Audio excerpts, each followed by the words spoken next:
So good evening students, today we will see the current affairs analysis dated from 7th January 2025. The first article related to the Ujala scheme.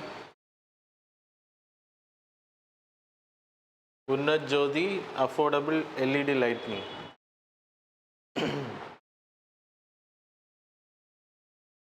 Affordable LED for all. Unnat Jyoti affordable LED lighting for all. சரியா? So 2015 இது வந்து 10 வருஷமாக இருக்குது. அதோட சக்ஸஸை பற்றி சொல்கிறாங்க இந்த article. 2015 it was launched. It was implemented by the Energy Efficiency Limited under the Ministry of Power. அவங்க தான் இதை லான்ச் பண்ணுறாங்க. சப்சிடியெல்லாம் கிடையாது. இதில் கம்மியான ரேட்டில் எல்இடிஸை வந்து அவைலபிலிட்டியை க்ரியேட் பண்ணுறது. So production cost is very less for LED. So அதை அதிகமாக உற்பத்தி பண்ணுறது மூலமாக பீப்புளை வந்து அவேர்னஸ் பண்ணி அதை வாங்க வச்சு போடுறது. So 90% of the energy consumption on LED lighting rural ஏரியாவுக்கு எடுத்துகிட்டு போகிறது. அதுதான் மெயின் டார்கெட்ஸ். ஸ்ட்ரீட் லைட்னிங், அப்புறம் ஹவுஸ் லைட்டிங், டியூப் லைட்டு, அப்புறம் நார்மல் எல்இடி பல்ப். ஸோ இது வந்து காஸ்ட் எடுத்துக்கிட்டிங்கன்னா 70 rupees. இது வந்து 220 அப்படின்ற மாடலில் கொண்டு வருது. சரியா?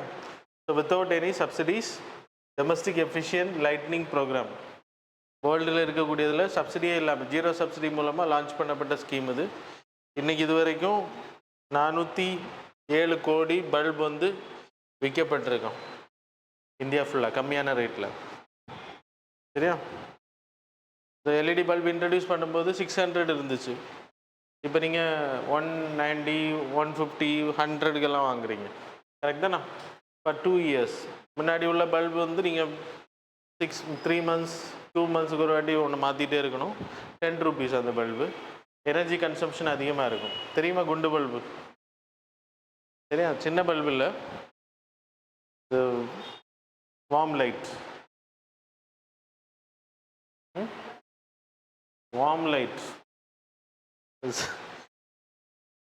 Reduction of carbon dioxide emissions வந்து கம்மியாக இருக்குது. ஸோ எல்இடி லைட்னிங் மூலமாக. கரெக்ட் தானே? ஓகே தானே? அதை எக்ஸ்பிளைன் பண்ணணுமா? எப்படி?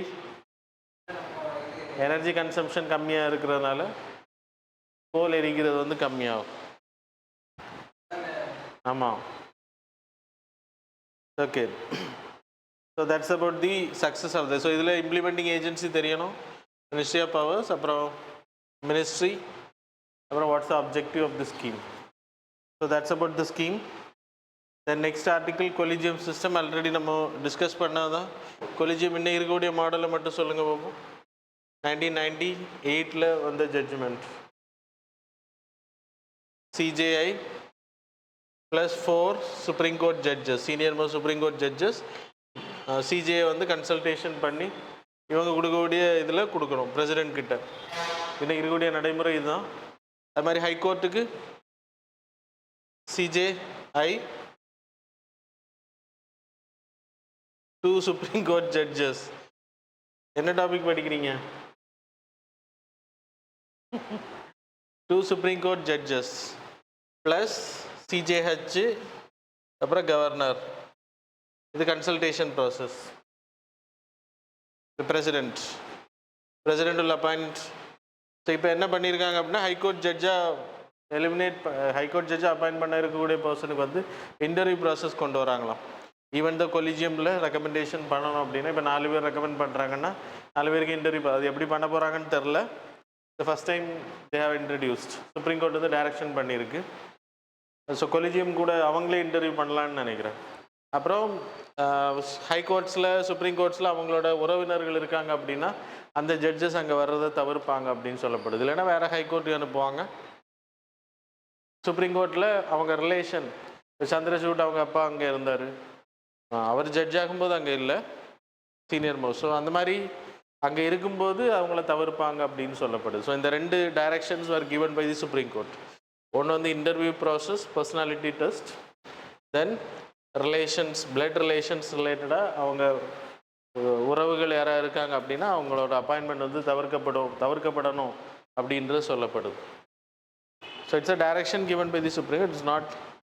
இதெல்லாம் ரிஃபார்ம் ப்ராசஸ். ஆனால் ஆர்டிக்கிள் என்ன சொல்லுதுன்னா, என்ன தான் நீங்கள் இப்படி பண்ணாலுமே பொலிட்டிக்கல் அவங்க தான் பண்ணிகிட்டு இருக்காங்க அப்படின்றது. ஸோ 1998 இந்த 4 ஜட்ஜஸ் தலைமையில் கொலிஜியம் வந்ததுக்கு பிறகும், கொலிஜியம் மாடல் வந்தது பிறகு பொலிட்டிக்கல் தான் அப்பாயின்மெண்ட் பண்ணுறாங்க அப்படின்றப்போ அங்கே பொலிட்டிக்கல் பொலிட்டிக்கல் இன்ஃப்ளூயன்ஸ் அதிகமாகவே இருக்குது அப்படின்ற இந்த ஆர்டிக்கிள் சொல்லுது. அது மாதிரி 2015 there is a national judicial appointment commission. இது உங்களுக்கு தெரியாது, NJAC. இது ஒன்று கொண்டு வந்தாங்க Modi government. there is a bill was passed, constitutional amendment bill. it was struck down. Judicial review மூலமாக இதை வந்து சுப்ரீம் கோர்ட் ஸ்ட்ரக் டவுன் பண்ணாங்க. ஸோ அதுக்கு என்ன சொன்னாங்கன்னா, it is touching the basic structure. You want to do, you can go beyond the judicial. So அப்பாயின்மெண்ட்ஸில் வந்து political interfere அப்படின்னா பிரைம் மினிஸ்டர் தலைமையில் ஒரு குழு இருக்கும், அவங்க தான் ரெக்கமெண்ட் பண்ணுவாங்க. அப்போ அது எகெயின்ஸ்ட் தி பேசிக் ஸ்ட்ரக்சர் அப்படின்றதுனால சுப்ரீம் கோர்ட் வந்து ஸ்ட்ரக் டவுன் பண்ணாங்க. அப்படி ஸ்ட்ரக் டவுன் பண்ணலைன்னா இன்றைக்கி prime minister will decide the supreme court judges. Prime minister தலைமையில் 6 மெம்பர்ஸ் குழு வருவாங்க, சரியா? ஸோ இட்ஸ் அகெயின்ஸ்ட் அப்படின்றது சொல்லி அதை ஸ்ட்ரக் டவுன் பண்ணால் இட்ஸ் நோ மோர் நவ். பார்லமெண்ட்டில் பாஸ் பண்ணப்பட்டதுக்கு பிறகு ஸ்ட்ரக் டவுன் பண்ணப்பட்டது.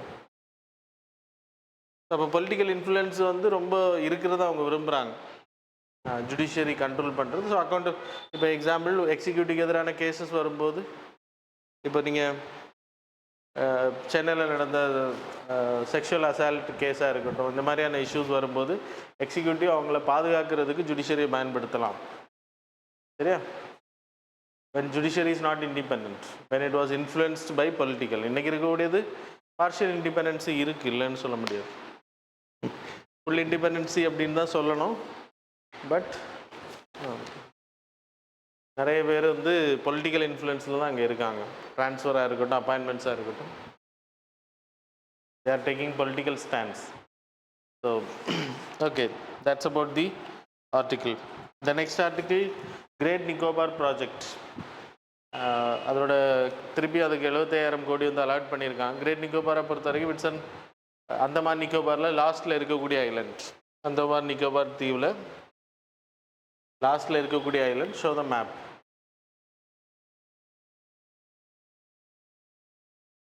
This is the last Island.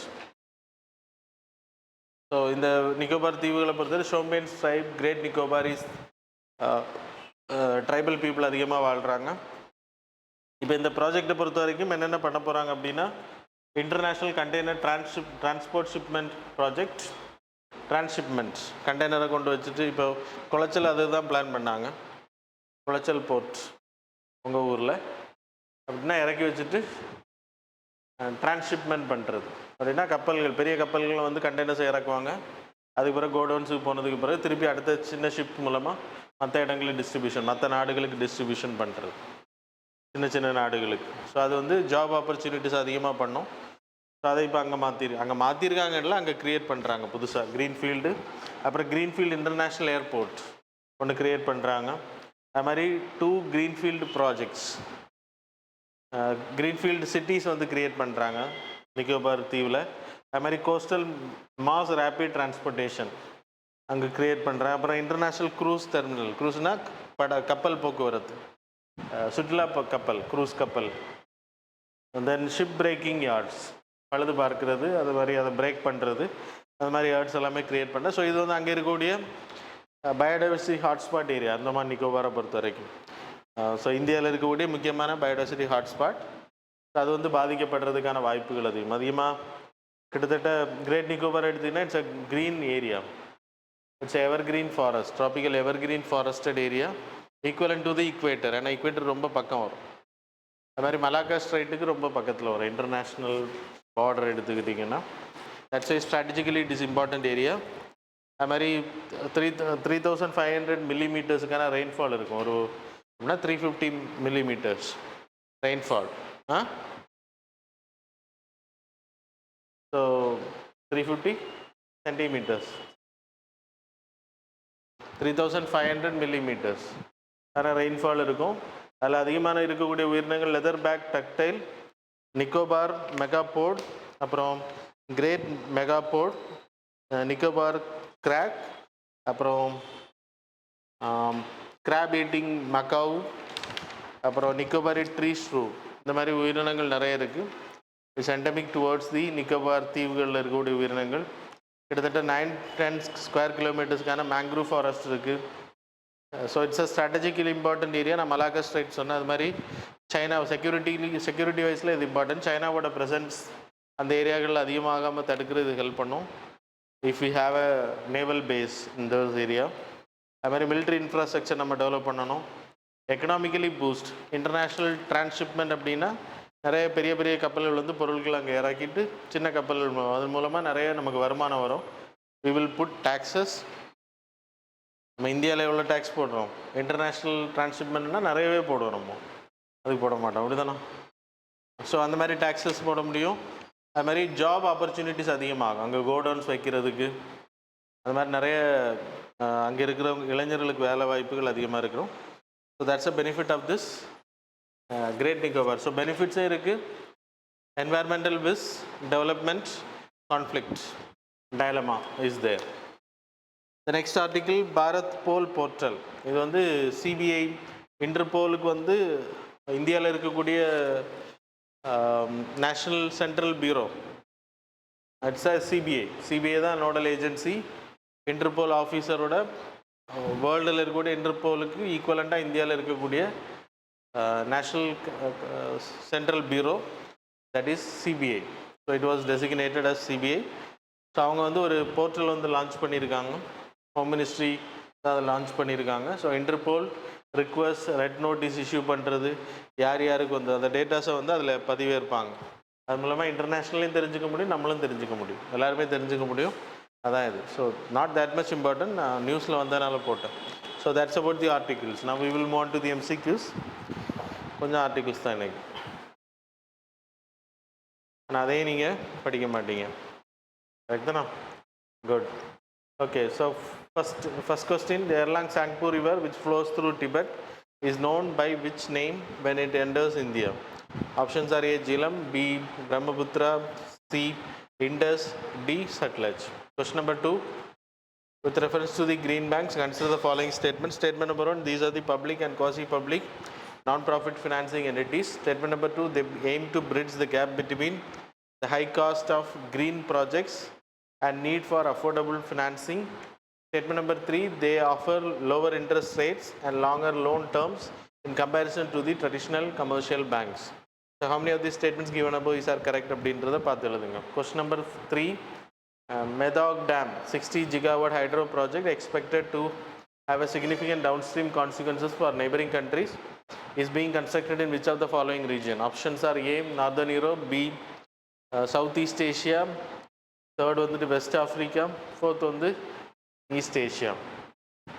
Question number 4, what is the primary objective of updating wholesale price index? Options are A. to focus solely on agricultural goods. B option, to measure the inflation at the consumer level. C option, to provide a more accurate measure of inflation at the producer level. Option D, to align it with the consumer price index. So that's all. Question number 5, under which ministry GEAC functions? Options are A. Ministry of Environment, Forest, Climate Change. B option, Ministry of Science and Technology. C. Ministry of Agriculture and Family Welfare. D option, Ministry of Health and Family Welfare. So that's all. Now we will see the answers for the previous. Question number 1 answer is B. Question number 2 answer is A. Question number 3 answer is C. Question number 4 answer is C. Question number 5 answer is B. So that's all about the current affairs and MCQ. Thanks a lot for joining with us.